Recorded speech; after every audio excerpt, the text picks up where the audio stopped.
Hello everyone, welcome if this is your first time here, or welcome back if you're a returning viewer.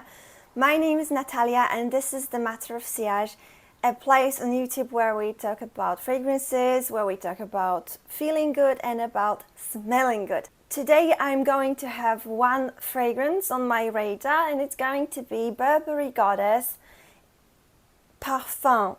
So the flanker from 2025, from the previous month, from July. And this one is particularly interesting because it contains the leather note as well as a raspberry note. So these two notes are quite still unique, I would say, in mainstream perfumery.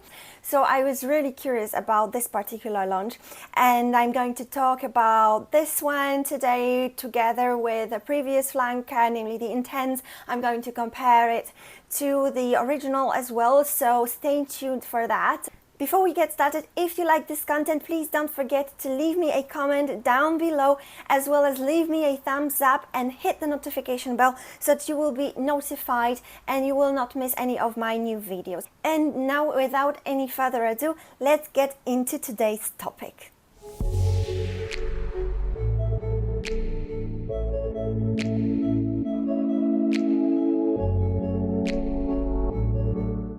The Burberry Goddess Parfum flanker was launched last month, so in July, so it's still a pretty fresh release.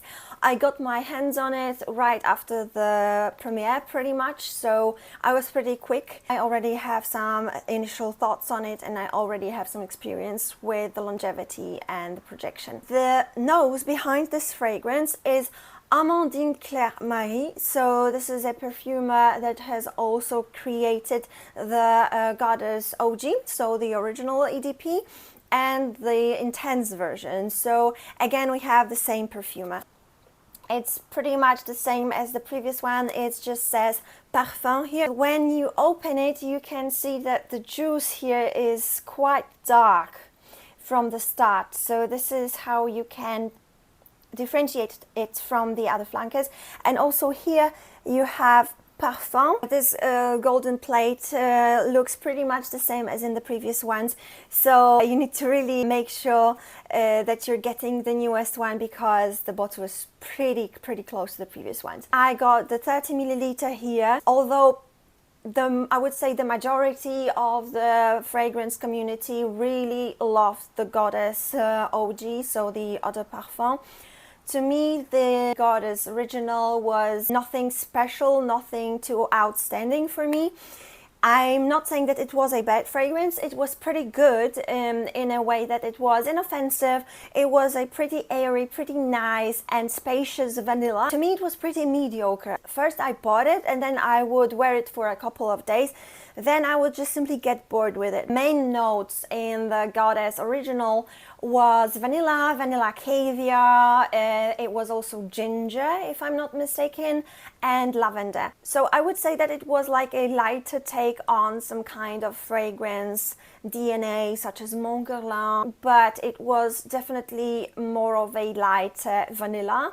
That was a vanilla that was slightly honeyed, I would say, with a little bit of that zesty ginger, which, as it turned out, wasn't really my thing. I either prefer some musky vanillas or maybe flowery vanillas, so like floral vanillas, or maybe some gourmand vanillas. I decided to sell it, so once I sold it, I decided to get the Goddess Intense, and this is definitely my cup of tea. Even though so many people on the internet were complaining about how green, how patchouli forward this one is, I really love this one. And funnily enough, I am not a fan of patchouli. It makes me feel like a woodland fairy. Green aromatic vanilla that is definitely more unique in the mainstream world. So this one really stole my heart. And what about the Parfum flanker that we're going to talk about today? So I was really intrigued by the leather note, or the suede note. They changed it on Fragrantica, as I could see, together with that raspberry note. I was really intrigued by these two because I was looking for some raspberry leathery combo, and that would be a little bit more feminine than Tom Ford's Tuscan leather, so I was really curious to get my hands on it. Let me start off with the notes. So in the top notes we have raspberry, we have lavender. In the middle notes you have vanilla, vanilla absolute and vanilla caviar, and in the base notes there is a suede. Previously I bet that there was leather in the base notes. I wanted to see my impressions on the spot. Let me just spray it. Let me just put it this way. The opening is very, very close to the Goddess Intense, but unlike the Intense, it has a fruity opening. So right from the get-go we can tell that there is something fruity in it. There is this raspberry, but it's not a, let's say, a fresh, realistic raspberry. It's rather a synthetic raspberry. It's like a syrupy, jammy raspberry. But there is definitely something fruity detectable from the very first sniff. And parallelly, I can also smell some very aromatic notes. So yeah, what I can smell the most from the very beginning is this synthetic raspberry together with the aromatic notes. So that would be probably lavender together with patchouli combined. Yeah, so I can definitely smell the raspberry. There's a little bit medicinal raspberry, like a cough syrup slightly. Together with the aromatic notes. I think that if you like the Intense, there is a high chance that you will find the Parfum version quite pleasant.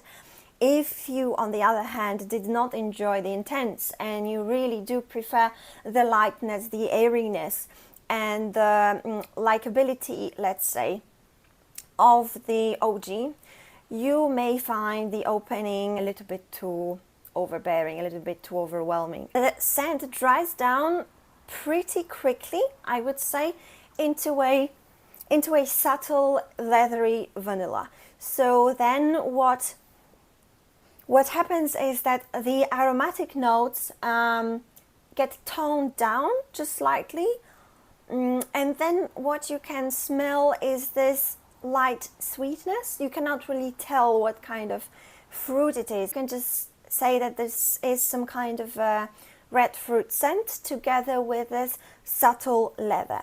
And this is the interesting part. I asked Gemini about the difference between leather and suede, and here it says that the leather often presents a more intense, pungent and potentially animalic aroma, while suede offers a softer, smoother and slightly powdery scent with a touch of sweetness. So yeah, I definitely agree that the leather is slightly more intense, it's slightly more animalic, while the suede is a little bit more powdery. I would say that it has some woody undertones. It might smell a little bit like pencil shavings and a little bit powdery. So when it comes to Burberry Goddess Parfum, I would say that I can detect some very subtle feminine leather, especially detectable in the middle notes as well as in the dry down. In the very beginning, you get basically punched in your face, mostly with the aromatic notes together with the synthetic raspberry, and then you can slightly smell the leather. This type of leather is not masculine at all. To me, this is not even a unisex scent. To me, this is definitely feminine. The leather in this fragrance, in the dry down, it kind of gives off the vibe that 100 Silent Ways have. I would say that the leather here is definitely toned down. It is like a more mainstream, a little bit more likable version of the leather in the 100 Silent Ways. So in the Intense flanker, you can still smell the green, the aromatic notes throughout the whole longevity of this fragrance. And in the Parfum version, the green notes get toned down, they get slightly dominated by the leathery vanilla. To me, the intense version wins because this is a green vanilla. It has something really magical to it. If you like green vanillas that you can find in, for example, Diptyque's Eau de Duelle, or maybe the Architects Club, and this kind of vanilla forward aromatic fragrances, you may actually enjoy the intense more. In case you felt like the intense version was not for you, that the patchouli was way too dominant, that it was way too rough, way too rigid, you couldn't really stand it, then I have a great alternative for you. You really need to check out the Trussardi Eau de Parfum, and I have a 10 milliliter, it is 10 milliliter, it's a travel size of a Trussardi Eau de Parfum, which is also with suede and some sweet notes. Here the suede has no rough edges. Here the suede is so well blended together with some sweet notes and some aromatic notes. It contains lavender, just like the Burberry Goddess. I think that you will be more likely to fall in love with this one if you like the OG Goddess and you're still looking for something for an evening wear, maybe something with suede and some more opulent notes. Here you have a suede with a candied violet and a patchouli with lavender. So it slightly resembles the Goddess DNA, but on the other hand it doesn't have the vanilla, which is one of the main, the dominant notes in the Burberry Goddess. Still, this candied violet guarantees the sweetness and the femininity. It doesn't have anything vegetal in it. I think that the tomato leaves smell just slightly similar to, let's say, like cassis leaves, so it helps to smooth out the suede a little bit. It is just blended to perfection, so that the vibe that it gives off is just extremely feminine, beautiful, opulent, and you just cannot go wrong with this fragrance. It lasts up to 8 hours on my skin. I was expecting a little less of the intense DNA, a little less of the aromatic vibe and green vibe, and a little bit more of this punchy leather together with the raspberry. The raspberry dies down here pretty quickly, unfortunately, and it's a little bit synthetic smelling. So when it comes to this, I am a little bit underwhelmed. But if you like the intense version and you like this very subtle leather scent and you're just maybe starting your journey with leathers, you might actually love this one. So get your nose on it, let me know what you think about it, and also please let me know what you think of my alternative. Thank you so much for staying here with me till the very end. Please let me know down in the comments below what you think about the Burberry Goddess Parfum, if you have already tried it out, what you expect from this fragrance if you haven't yet, and also please leave me a thumbs up and just subscribe to my channel to help me grow, and I hope to see you in my next video. Bye bye!